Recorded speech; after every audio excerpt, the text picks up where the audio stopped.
Mayong adlaw ka na tong tanan, mga igsuon, mga kabatan-unan ko sa Davao de Oro. Maayong adlaw ka na tong tanan. Gikalipay na kog dako nga nahimo kong bahagi, nahimo kong parte ni ining atong organization diri sa Davao de Oro. Mga kaigsuonan, mga kabatan-unan sa nagkalahi-lahi nga religion o nagkalahi-lahi nga denomination, gikalipay nako nga maila-ila ta mo, gikalipay nako nga nagkahiusa ta tungod ni ining usa ka kausa nato nga pagdinisigay o paghatag, pagbaid sa atong mga talento aron sa himayan sa atong buhi nga Dios. Niining adlaw mga kabatan-unan, whatever our denomination, whatever our religion, but isa lang ang ato ang pinaka-purpose kundili ang pagpagamit sa atong buhi nga Dios niining mga adlaw.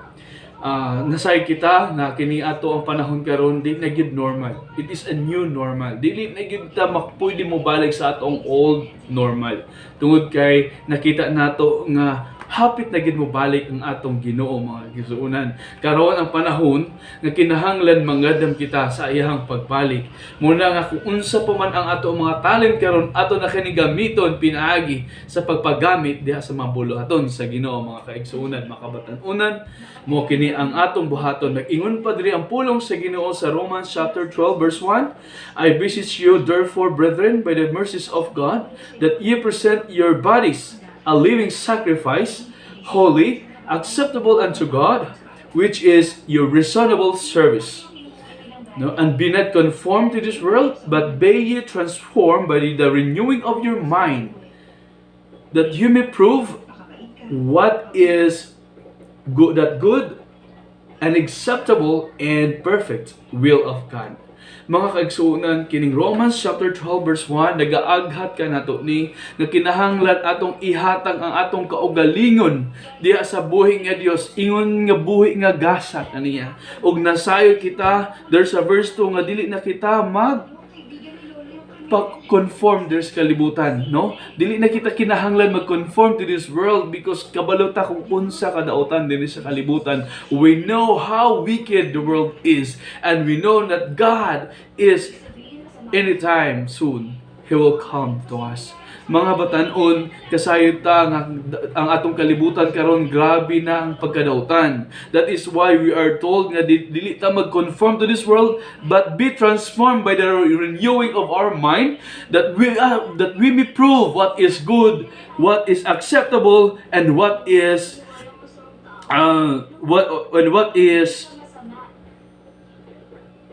perfect will of God, mga kaigsuonan. So therefore, mga batan-on, nag-iyon pa din according pa ni Rick Warren, that let us not isolate the world. Dili ta magpalayo sa kalibutan, tungod kay nagbuyo ta din sa kalibutan.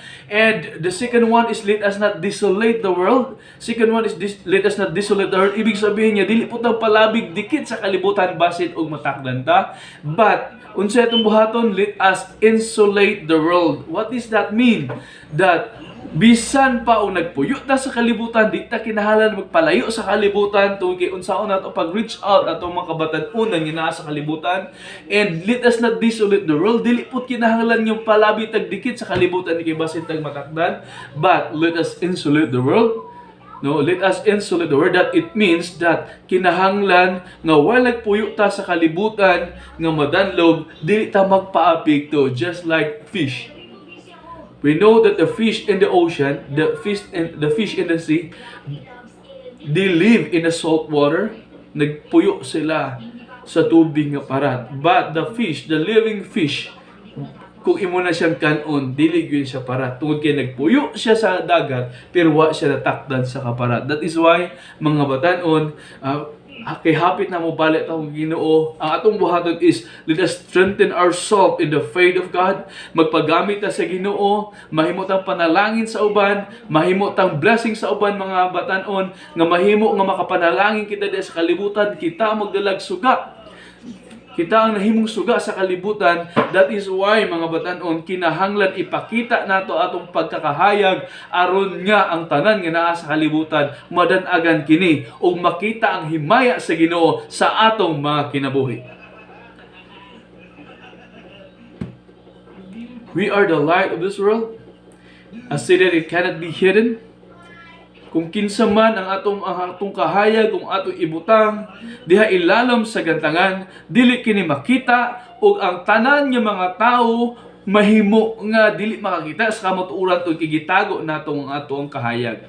Mga kaigsunan, let us not be afraid to show what the light of God is in our lives, because we know that God is giving us the light, giving us the salvation, and we need to share this salvation unto others through the music, or even unsa may mga talent nga nimo gamita ka na para sa kahimayaan sa Ginoo. And let us not forget that the love of Christ in you, that the love of Christ that is built on you, it is the glory of God has given to you. Mga batanon, let us not forget, di na ito kalimtan, nga mahimo tang ihimblo sa uban, sa atong panagawi, sa atong attitude, sa ato ang sa atong pagkinabuhi sa kalibutan, ato ipakita, labing-labi na gyud ang atong pagpagamit sa Ginoo. Whatever the talent that you have, pwede na nimo gamiton sa Ginoo. If you are a singer, then you can sing to God. You can praise, you can worship to God. If you are a musician, then you can play the instrument for God. According to Psalms chapter 33 verse 3, play skillfully. God deserves an excellent praise and worship. God deserve an excellent, skillful instrumentalist. That is why we should practice. We should do our best in order to glorify God. Whatever the talent that you may have, you can give it to God. You can offer that to God in order that God will please into our lives. Kinahanglan atong i-please ang atong kinabuhi diha sa Ginoo, tud kinasay kita na kinila ang pinaka-epektibong butang aron madasig ang atong kalag, aron nga madasig ang atong espirituhanong kinabuhi, aron nga ang atong ang pulong sa Ginoo kanunay, ang pulong sa Ginoo kanunay natong mahinumduman nga ang Ginoo naghatag nato og kaluwasan ug gugma alang kanato. Mga kagsunan, I am so happy nga na-involve ko niini nga Davao de Oro mga worship teams. Na-involve ko kay it's been a long time that I am, since I was young, I am used by God through the ministry, through songs.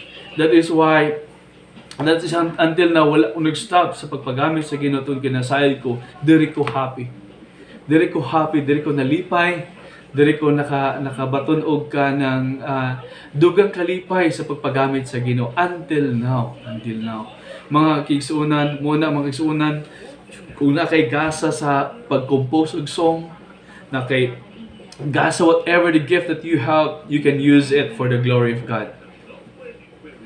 Nag-ingon pa ang 1 Corinthians chapter 15 verse 58. Nag-ingon pa nila, let me read to you. It says 1 Corinthians chapter 15 verse 58. Ingon pa din therefore, my beloved brethren, be ye steadfast, unmovable, always abounding in the work of the Lord, for as much as ye know that your labor is not in vain in the Lord. What does it mean? That therefore, my beloved brethren, be ye steadfast, magmalig-on kita, dili matarog, no, always abounding in the work of the Lord, for as much as we know that your labor is not in vain in the Lord. What does it mean? Is that magmalig-on ta sa atong kinabuhi. Whatever the disasters mo hitabo, kay mo hitabo na maging ang mga kalamidad sa ato. Grabe na mga bagyo, mga typhoons, mga earthquakes. No, last week o this week lang naka-experience ta og mga ginagman nga earthquakes. Pero mabot ang panahon, yung mudako pag ng mga earthquakes, makusog pag ng mga earthquakes, makusog pag ang mga typhoon, or even whatever mga disasters will come, let us not depart from God. But be steadfast, magmalig-on ta. No? Malig-on ta, mubarog ta nga lig-on, ang atong mga tiil dapat nakatapak, nakatunog, diha sa lig-on nga beto, which is Jesus. If we put our feet to a rock, to a solid rock, which is Jesus Christ, then dili ta maunsa. No? Always abounding in the works of the Lord. Kung magpagamit ka sa Ginoo, ayaw sig bagulbol. Kung magpagamit ka sa Ginoo, ayaw sig mahay-mahay. Kung magpagamit ka sa Ginoo, ayaw ipanghambog ang imong talent sa gawas. Kung nagpagamit ka sa Ginoo, mas maayong sa Ginoo ka na lang magpagamit. Ayaw ipanghambog. Do not be boastful of your talent that God has given to you. Sometimes, mga batan-on usahay, di malikayan nga usahay makapanghambog na tasong talent. But it's not. Dili na ka na maayo mga igsoon. Tun kay nasayo kita nga kanang talent nga gihatag kanimo. Mo nang talent nga gi-develop sa Ginoo sa dihang nangalagad ka matinud-anan. Ayaw ka na gamita sa gawas mga igsoon.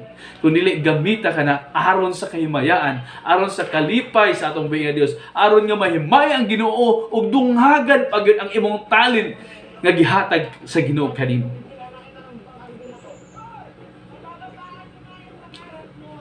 For me, bago lang ako na-discover nga nahimo akong a composer, song composer. When I was young, ang ako lang talent is mag-share mga Sunday school. I am a Sunday school teacher at the age of 15. And then pagkahuman, sa dahil nagkadako na-develop, nag-praise and worship na ko. Ano kadugayan, gi-develop sa Ginoo until now. Na-discover ako last 2000, mga 12, I discover nga nahimo na po day kong composer. Ito kay gina-develop sa Ginoo. Unsa ang talent sa uban nga wa nila gamita, ihatag na kanato. Ito kay gigamit man nato kini nga talent alang sa kahimayan sa Ginoo. That is why ang atong pinaka the best buhaton magigsuonan, let us sharpen our talent for God. Atong bairon kini nga talent mga kaigsuonan. Ito kay kini nga talent kabaluta nga dugangan pa ni nga talent. I-develop pa sa Ginoo hangtod nga mahimo kang prosperous, mahimo kang effective nga instrument for the kingdom of God. Ingon pa din always abounding in the work of the Lord, for as much as you know that your labor is not in vain in the Lord. What does it mean? Mga batanon, isa lang. Kung perminti ka nagpagamit, perminti ka anaa sa mga bulaton sa Ginoo, kung ang imuhang kasing-kasing imong kinabuhi imong gi-devote di sa mga bulaton sa Ginoo, ang imong paghago dili kini masayang atubangan sa Ginoo. You are double paid by God. You are triple paid by God for all the efforts you've done for His glory. Do not fear. Dili ta madlok. Dili ta kung dili magkadasig ta magsun, hapit ta mabalik ang Ginoo mga igsoon. Kinahanglan nga atong ipakita ang atong gugma pinaagi sa pagpagamit nato sa kinabuhi. Kung unsa pa may kulang, unsa pa may mga kulang sa ato ang kinabuhi mga igsoon, ato nang ipapun-an sa Ginoo. Ato nang papunan sa Ginoo. Let us not afraid to show what God really loves us to others. No, ato ihatag sa uban mga igsoon tud kay nasayon ang Ginoo sa atong kinabuhi nga gihigugma ta niya og andam ta muuban kaniya hangtod sa iyang pagbalik mga igsoon. Let us not fear. Let us not be afraid nga magpagamit sa Ginoo. Because knowing that our labor is not in vain, dili masayang, tanan profitable. Everything atong ipagamit sa Ginoo is very profitable, very meaningful and very profitable in the sight of God.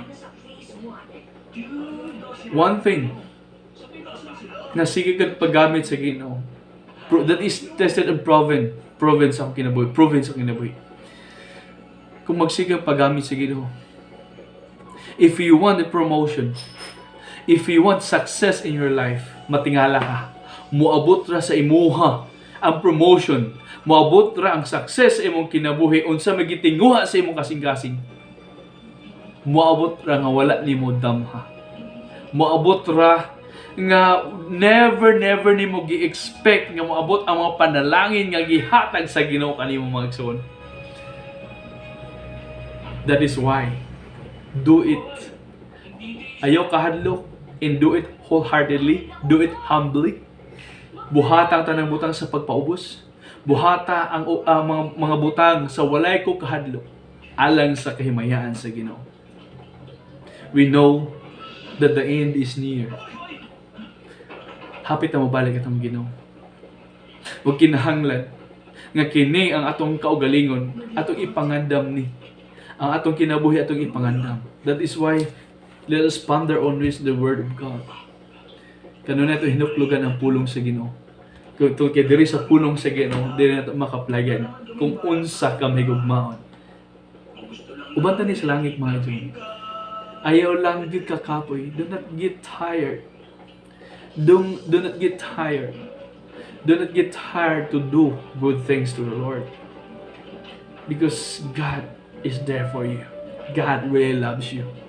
Whatever the frustrations that you may have right now, whatever the disappointments, the failures, the pains that you really encounter right now, God sees your heart. God sees your heart. And He is willing to help you if you confess it all to God. If you confess it all to God. God is willing to bless you more and more with a triple portion of blessings that you need. Let us not give up. We just continue to serve Him faithfully and wholeheartedly and humbly for the glory of His name, Jesus. Mga batanon,